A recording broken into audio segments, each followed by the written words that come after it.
अगली कहानी पिछले वाले से ही आई है। फुल ब्लड, सर समझ गए, सपरेटा दूध नहीं लेना है सर, पूरा खून लेना है, मोटा पैकेट 375 ml। ये क्या हाफ ब्लड, ये टोन्ड मिल्क है sir. No no no no no. Uterine blood, sir सांप ने काट लिया, थोड़ा जहर बाहर निकल आया। No no no. तीन तरह के रिश्ते होते हैं, full blood, half blood and uterine blood. तो फुल ब्लड रिलेशन आप किसको बोलते हैं?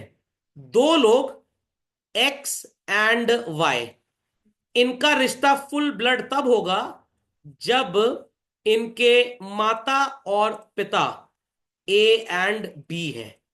ए is the father and B is the mother. समझ में आ गया? X could be a son और a daughter, Y could be a son और डॉटर। वही हो गया MBBS, मियां बीबी बच्चे सहित इनवाइटेड है शादी में। तो आपके पापा मम्मी से जन्म लेने वाली संतान, आपके सगे भाई बहन का रिश्ता कौन सा रिश्ता है? Full blood. अगर वो बर्गर और मैगी शेयर ना करें, बोलिएगा फुल ब्लड रिलेशन है। हमारे साथ पहले शेयर करो, चाचा चाचा के बच्चे को और दूसरे सौतेलों को बाद में देंगे। तो जिनको हिंदी में सगे भाई बहन बोलते हैं वो क्या हो गए?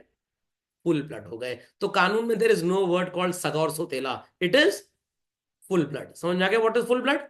तो इस एग्जाम्पल को जरूर लिखेंगे। Relation by half blood, sir खून पानी हो चुका है आधा। समझ में आ गया? आधे खून में पानी मिल चुका है। क्यों सर? 2 लीटर पानी पी चुका है ये। तो हाफ ब्लड कौन होता है?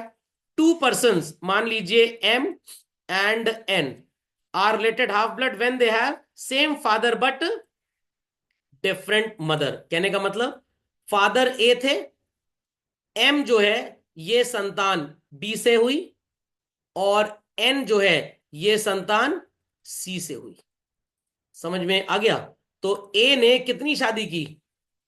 दो ने दो शादी कर ली। Is that clear? सर लोग ऐसा क्यों करते हैं? आज की सोसाइटी में तो एक ही झेल लो बहुत बड़ी बात है, दो शादी तो नेक्स्ट टू इम्पॉसिबल है।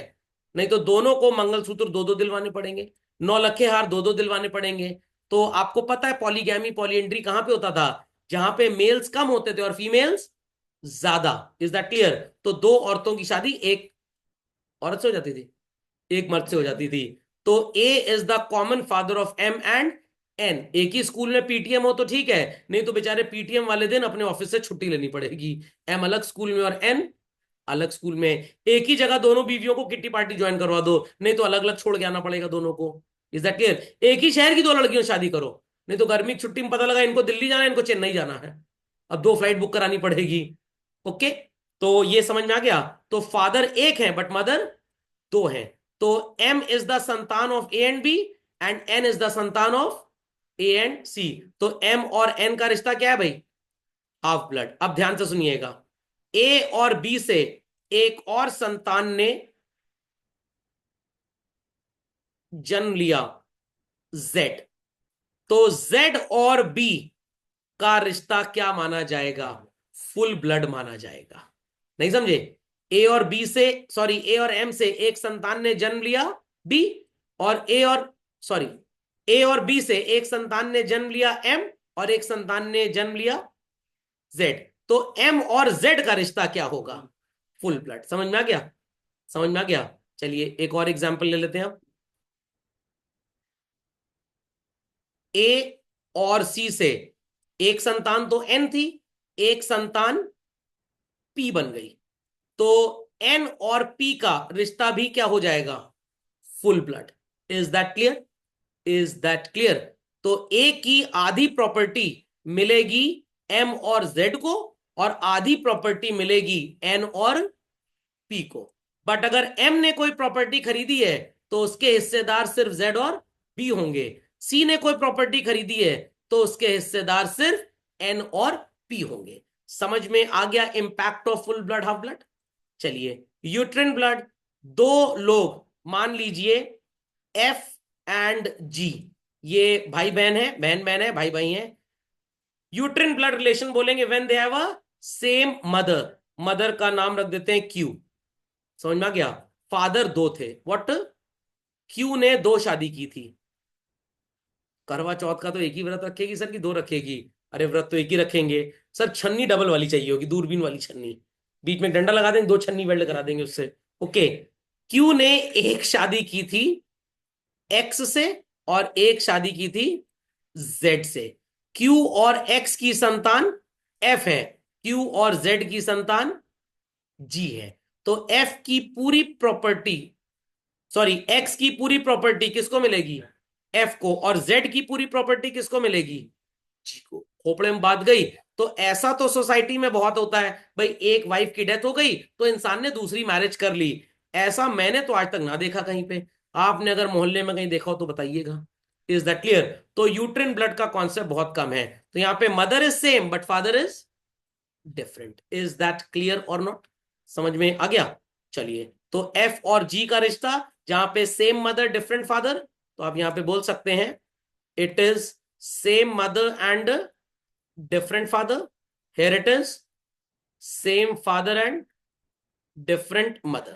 खोपड़े में बात गई। यहां पे one father and one mother, MOFO. तो MOFO is full blood, MOFO. Okay. MDSF is half blood, SMDF is uterine blood. समझ में आ गई कहानी भाई? कोई क्वेरी इसकी? चलिए, so the rules pertaining to intestate succession are more or less similar in all communities where first preference is given to husband और wife। मैंने पहले ही बता दिया, हस्बैंड के मरने पे सारी प्रॉपर्टी बाय डिफॉल्ट वाइफ को मिलेगी, और वाइफ के मरने पे हस्बैंड। मतलब प्रॉपर्टी का सबसे पहला राइटफुल ओनर कौन होता है भाई? स्पाउस। खोपड़े में बात गई। Of the disease and their lineal descendant. मतलब अमिताभ बच्चन जी की प्रॉपर्टी उनके ऊपर वालों को नहीं मिलेगी। सर तो है ही है, कहां अगर हो भी तब भी नहीं मिलेगी। बट इस पे एक बहुत बड़ा लॉ भी है, पढ़ेंगे आप कल को। अगर मदर अलाइव है, फादर अलाइव है और उनका अर्निंग सोर्स नहीं है, तो बेटे के मरने पे उसकी प्रॉपर्टी उसके माता पिता की डिपेंडेंसी के खर्चों को पूरा करने के काम आएगी। बीवी का कोई राइट नहीं होगा। अगर माता पिता के पास अपनी प्रॉपर्टी है तब बीवी क्लेम कर सकती है कि मेरे हस्बैंड की प्रॉपर्टी मेरी होगी, सास ससुर की नहीं होगी। बट ऐसा होता नहीं है।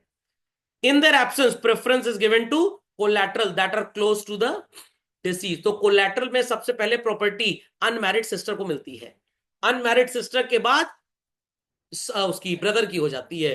और अगर भाई बहन ही नहीं थे, उसके इकलौती संतान थी, समझ में आ गया, तो चाचा चाची को मिल जाएगी। खोपड़े में बात गई। अब समझ में आया सर, मूवी में इसलिए चाचा चाची भतीजों को उनके माता पिता के मरने में अपने साथ रखते थे। एक मूवी थी अनिल कपूर की बेटा, उसमें उसके माता पिता की डेथ हो जाती है, तो अनिल कपूर को बेवकूफ बना के उसके चाचा चाची अपने साथ रखते हैं उसको, ताकि कल को जब वो 21 साल का हो जाएगा तो बहला फुसला के प्रॉपर्टी अपने नाम कर लेंगे। उससे पहले तो कुछ कर ही नहीं सकते आप प्रॉपर्टी का। ओके। एंड अगर वो भी नहीं है तो प्रॉपर्टी दो लोगों को मिलती है, एग्नेट एंड कॉग्नेट। समझ में आ गया? तो एक रिश्ता हो गया असेंडेंट डिसेंडेंट कोलैटरल। सबसे पहले प्रॉपर्टी किसको मिलेगी? डिसेंडेंट को। लिखा नहीं है बट अगर असेंडेंट जीवित है और वो उस इंसान के ऊपर डिपेंडेंट थे तो उनको मिल जाएगी। अगर असेंडेंट डिसेंडेंट कोई नहीं है तो किसको मिलेगी? कोलैटरल को। और कोलैटरल भी नहीं है तो किसको मिलेगी? एग्नेट और कॉग्नेट को। समझ में आ गया? तो चलिए, एग्नेट कॉग्नेट की कहानी अगले लेक्चर में आप सुनेंगे मेरी जुबानी। यहां तक सबको क्लियर हो गया? चलिए भाई, दैट्स ऑल फॉर टुडे।